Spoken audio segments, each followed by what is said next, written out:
എല്ലാവർക്കും നമസ്കാരം. ഇന്ന് ഷെയർ ചെയ്യുന്നത് നല്ല ടേസ്റ്റുള്ളൊരു മാങ്ങ അച്ചാറാണ്. എങ്ങനെയാണ് ചെയ്യുന്നതെന്ന് നോക്കാം.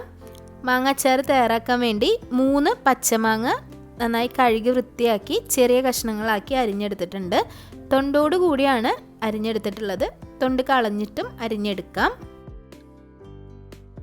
ഇതിലേക്ക് 1.5 ടേബിൾ സ്പൂൺ ഉപ്പ്, 1 ടേബിൾ സ്പൂൺ പഞ്ചസാര, 1 ടീസ്പൂൺ കായം പൊടിച്ചത് കൂടി ചേർത്ത് നല്ലതുപോലെ ഒന്ന് മിക്സ് ചെയ്ത് മാറ്റി വയ്ക്കാം.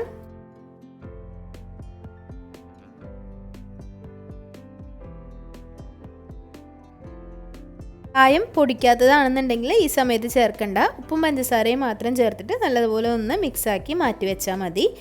അരമണിക്കൂറെങ്കിലും മിനിമം ഒന്ന് വെക്കുക. അപ്പോഴാണ് അതിലേക്കുള്ള ഒരു വാട്ടർ കണ്ടൻ്റൊക്കെ ഊറി വരുന്നത്.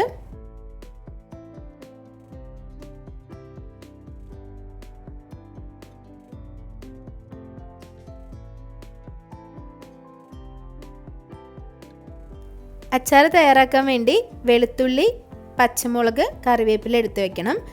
ഏകദേശം ഒരു 30 അല്ലി വെളുത്തുള്ളി എടുത്തിട്ടുണ്ട്. വെളുത്തുള്ളി 2 കട്ട് ചെയ്തിട്ട് എടുക്കണമെങ്കിൽ അങ്ങനെ എടുക്കാം. ഇതിപ്പോൾ മുഴുവനായിട്ട് എടുത്തിട്ടുള്ളത് ചെറിയ വെളുത്തുള്ളിയാണ്. 2 തണ്ട് കറിവേപ്പില എടുക്കാം. എരിവിനനുസരിച്ച് പച്ചമുളക് എടുക്കാം. നല്ല എരിവുള്ള 4 പച്ചമുളകാണ് എടുത്തിട്ടുള്ളത്.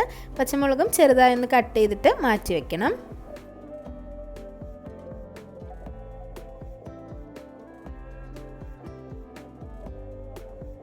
അച്ചാർ തയ്യാറാക്കാൻ വേണ്ടി ചുവട് കട്ടിയുള്ള ഒരു പാൻ എടുക്കാം. അതിലേക്ക് വെളിച്ചെണ്ണയോ നല്ലെണ്ണയോ ചേർത്ത് കൊടുക്കാം. 2 ടേബിൾ സ്പൂൺ എണ്ണ ചേർക്കാം. 1 ടീസ്പൂൺ കടുക് ചേർത്ത് കൊടുക്കാം. 1/2 ടീസ്പൂൺ ഉലുവ ചേർത്ത് കൊടുക്കാം.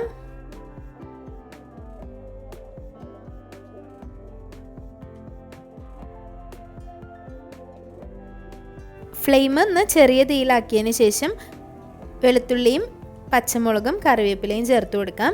നിങ്ങൾക്ക് ഇഞ്ചി ചേർക്കണം എന്നുള്ളവർക്ക് ചേർക്കാം. ഈ അച്ചാറിൽ ഇഞ്ചിയുടെ ടേസ്റ്റ് വരാതിരിക്കുന്നതാണ് നല്ലത്.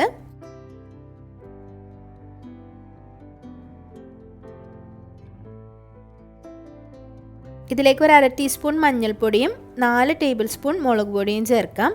മുളക് പൊടി എരിവില്ലാത്ത മുളക് പൊടിയാണ് 4 ടേബിൾ സ്പൂൺ എടുത്തിട്ടുള്ളത്. എരിവുള്ള മുളക് പൊടിയാണ് എടുക്കുന്നതെങ്കിൽ ഒരു 2 ടേബിൾ സ്പൂൺ എടുത്താൽ മതി. ഇത് കുറച്ചധികം കളർ ഉണ്ടാവാൻ വേണ്ടിയിട്ടാണ് ഇത് എടുത്തിട്ടുള്ളത്. ചെറിയ തീയിൽ വെച്ച് പൊടികളുടെ പച്ചമണം മാറുന്നത് വരെ ഒന്ന് വഴറ്റി കൊടുക്കാം. നല്ലതുപോലെ ഒന്ന് മൂത്ത് വരുമ്പോൾ അതിലേക്ക് ഒരു 1/2 കപ്പ് വിനാഗിരി ചേർത്ത് കൊടുക്കാം. നിങ്ങൾ എടുക്കുന്ന മാങ്ങയ്ക്ക് നല്ല പുളിയുള്ളതാണെന്നുണ്ടെങ്കിൽ വിനാഗിരി ഒരു 1/4 കപ്പ് മാത്രം ചേർത്ത് കൊടുത്താൽ മതി. ഇതിലേക്കൊരു 1 ടേബിൾ സ്പൂൺ കൂടി ഉപ്പ് ചേർത്ത് കൊടുക്കണം. ഈ ഒരു മിക്സ് നല്ലതുപോലെ തിളച്ച് വരുമ്പോൾ മാത്രം ഇതിലേക്ക് അരിഞ്ഞു വെച്ചിട്ടുള്ള മാങ്ങ ചേർത്ത് കൊടുക്കാം. മാങ്ങയിൽ നിന്ന് ഇതുപോലെ വെള്ളം ഒന്ന് ഊറി വന്നിട്ടുണ്ടാവും. ചേർത്ത് കൊടുത്ത ആ ഒരു ഉപ്പിൻ്റെയും പഞ്ചസാരയും എല്ലാം അലിഞ്ഞിട്ടുള്ള വെള്ളമാണത്. നല്ലതുപോലെ ഒന്ന് മിക്സാക്കിയതിന് ശേഷം ചെറിയ തീയിലൊന്ന് വെച്ച് കൊടുക്കുക. മാങ്ങ ഒരുപാട് അങ്ങ് വെന്ത് പോകണ്ട. ചെറുതായൊന്ന് ചൂട് കയറി വരുമ്പോൾ അങ്ങ് ഓഫ് ചെയ്യാം. മാങ്ങ ഒരുപാട് വെന്ത് പോയാൽ അത്ര ടേസ്റ്റ് ഉണ്ടാവില്ല. പിന്നെ തൊണ്ടോട് കൂടി ഇടുമ്പോൾ ഒരുപാട് അങ്ങ് വെന്ത് പോകത്തുമില്ല. നന്നായി ചൂടാറിയതിന് ശേഷം ഒരു എയർ ടൈറ്റ് ആയിട്ടുള്ള കണ്ടെയ്നറിൽ വെച്ച് സൂക്ഷിക്കാം. പുറത്ത് തന്നെ വെക്കാം. ഒരുപാട് നാൾ കേടുകൂടാതെ തന്നെ ഇരിക്കുന്ന ഒരു അച്ചാറാണ്. ചീത്തായി പോവില്ല. അച്ചാർ എപ്പോഴും എടുക്കുമ്പോൾ ഒട്ടും തന്നെ നല്ലൊരു അച്ചാർ തയ്യാറാക്കാം.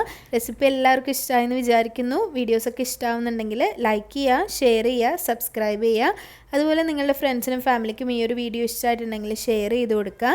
ഇനിയും നല്ല നല്ല റെസിപ്പികളായിട്ട് കാണാം. അതുവരേക്കും താങ്ക് യു.